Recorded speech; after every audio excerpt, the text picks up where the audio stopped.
亲爱的宝贝，那么拨开云雾是题目，进入高中之前得先过因式分解这一关。看到第一题，既然是因式分解，那么式子就得变为2个及以上因式的乘积。但不同以往，这是一个3次函数，这种情况下又可以拆为几个因式呢？回顾以往更加熟悉的2次函数，我们经常需要将它化为焦点式，借以判断图像和横轴的交点。观察后又可以发现，函数最高的2次项就是每个因子中的最高次项的乘积。如此看来，3次函数可以尝试化为3个依次因式的1次项的乘积。并且其中任意的2个因式，根据过往经验又可以化为一个标准的2次函数。如此一来，就都变成了我们熟悉的内容。又因为2个式子是完全等效的，所以同时构造确定方程，2者就有相同的解。但3次方程的求根公式我并不知道，那么就得通过某些正当手段去得到其中的一个根。当然，这样一个题目比较特殊，我们有一个前人并不具备的代数定理，并且把这样一个解代入原方程也能够验证的确正确。那么6就是它的一个解，所以自变量减去6顺利成为了分解后的某一个因式。既然定理已经用完，还是把自变量化回更加亲切的 x。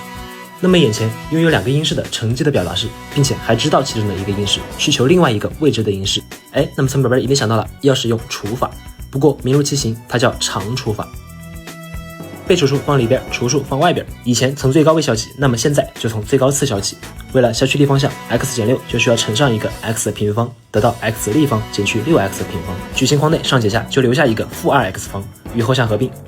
为了再消最高项，就得再补 x， 并且是负 2x。如此一来，框内上解下就只剩下一个 x， 和最后的常数项合并。还需要几？相信你可以想到，成功除尽也是出题的必然。虽然剩下的因式还需要分解，但相信你已经无比熟悉。化回变量，这个题也就成功解开了。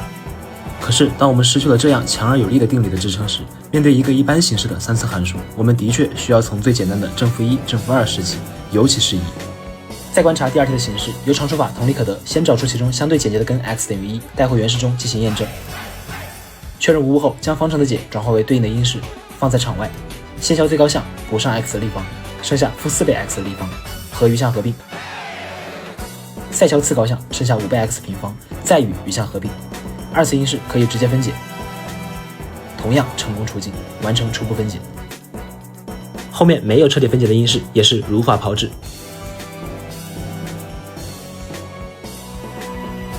最后乘方合并，第2题也成功解决。那么前2道题就是常除法的典型运用。下一期视频将围绕换元、主元、实字相乘3个方法展开。